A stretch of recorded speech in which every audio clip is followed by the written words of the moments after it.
Hi friends, இன்றைக்கி நம்ம ரொம்ப சாஃப்டான டேஸ்டியான கோகோனட் புட்டிங் எப்படி பண்ணுறதுன்னு பார்க்கலாம். ஆயில் வச்சதுமே கரைஞ்சிரும், அவ்வளோ சாஃப்டாக இருக்கும். ஒரு மூடி தேங்காய் எடுத்து கட் பண்ணி மிக்ஸி ஜாரில் சேர்த்து நல்லா அரைச்சி எடுத்துக்கோங்க. கொஞ்சமாக வாட்டர் சேர்த்து நல்லா அரைச்சிக்கோங்க. திப்பியெல்லாம் இல்லாமல் நல்லா ஃபில்ட்ரு பண்ணி எடுத்துக்கலாம். கோகோனட் மில்க் இப்போ ரெடி பண்ணிட்டோம். எந்த ஒரு புட்டிங்காக இருந்தாலும் மில்க் சேர்த்து செய்கிறத விட கோகோனட் மில்க் சேர்த்து செய்கிறது தான் ரொம்ப நல்லாயிருக்கும். ரெடி பண்ணி வச்சுருக்க தேங்காய் பாலில் 1/4 கப் போல் மட்டும் எடுத்துக்கலாம். கார்ன்ஃப்ளவர் 3 டேபிள் ஸ்பூன் சேர்த்துட்டு நல்லா மிக்ஸ் பண்ணி விடுங்க. பேனில் ஆட் பண்ணும்போது கார்ன்ஃப்ளவர் மிக்ஸ் பண்ணிகிட்டே ஆட் பண்ணணும், ஏன்னா கார்ன்ஃப்ளவர் மாவு அடியில் நல்லா தங்கிடும். இப்போ பேனில் நம்ம ரெடி பண்ணி வச்சுருக்க கோகோனட் மில்க் ஆட் பண்ணிக்கோங்க. சுகர் 1/2 கப் அளவு எடுத்திருக்கேன். பிஞ்ச் ஆஃப் சால்ட் ஆட் பண்ணணும்.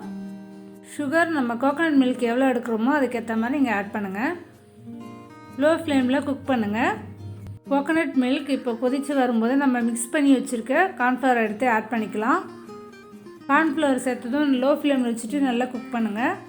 நல்ல ஒரு திக்கான பதத்துக்கு வரும்போது நம்ம ஃப்ளேம் ஆஃப் பண்ணிடலாம். கட்டிகள் இல்லாமல் நல்லா மிக்ஸ் பண்ணி விடுங்க. கார்ன்ஃப்ளவர் வேகிறதுக்கு ஜஸ்ட்டு ஒரு 1 மினிட் இருந்தால் போதும், சீக்கிரமாக கெட்டியாகிடும். இப்போ கொஞ்சம் கெட்டியாகிடுச்சு பாருங்கள். இந்த கோகோனட் புட்டிங் ரெடி பண்ணுறதுக்கு ஜஸ்ட்டு 3 இன்க்ரீடியன்ட்ஸ் மட்டுமே போதும், சீக்கிரமாகவும் ரெடி பண்ணிடலாம். இதில் ஃபுட் கலர் நம்ம ஆட் பண்ணோன்னா ரெட், க்ரீன், எல்லோ அந்த மாதிரி கலர்ஃபுல்லாகவும் நம்ம ரெடி பண்ணிக்கலாம். கட்டிகள் இல்லாமல் நல்லா மிக்ஸ் பண்ணியாச்சு பாருங்கள். நல்ல ஒரு கெட்டியான பதத்துக்கு வந்திருக்கு. மிக்ஸ் பண்ணிகிட்டே இருக்கும்போது கோகோனட்டோட ஸ்மெல்லு ரொம்ப நல்லா வருது. இப்படி கரண்டியில் எடுத்து பார்த்திங்கன்னா நல்ல ஒரு கெட்டியான பதத்துக்கு இருக்கணும். ஸ்டேஜில் நம்ம ஃப்ளேம் ஆஃப் பண்ணிடலாம். பவுலில் மாற்றிக்கலாம். நான் மோல்டெலாம் எதுவும் ரெடி பண்ணலை, எங்கிட்ட இருக்க கப்பை வச்சு நான் ரெடி பண்ணியிருக்கேன். கப்பில் நல்லா ஃபில் பண்ணிவிட்டு நல்லா ஷேக் பண்ணுங்கள். அடியில் ஏதாவது கேப் இருந்தாலும் நல்லா ஃபில் ஆகிடும். 1 ஹவர் ரூம் டெம்பரேச்சர் இல்லைனா ரெஃப்ரிஜிரேட் கூட நம்ம பண்ணிக்கலாம். இப்படி ஒட்டாமல் வருது பாருங்கள். சாஃப்டான கோகோனட் புட்டிங் ரெடி ஆகிடுச்சு பாருங்கள்.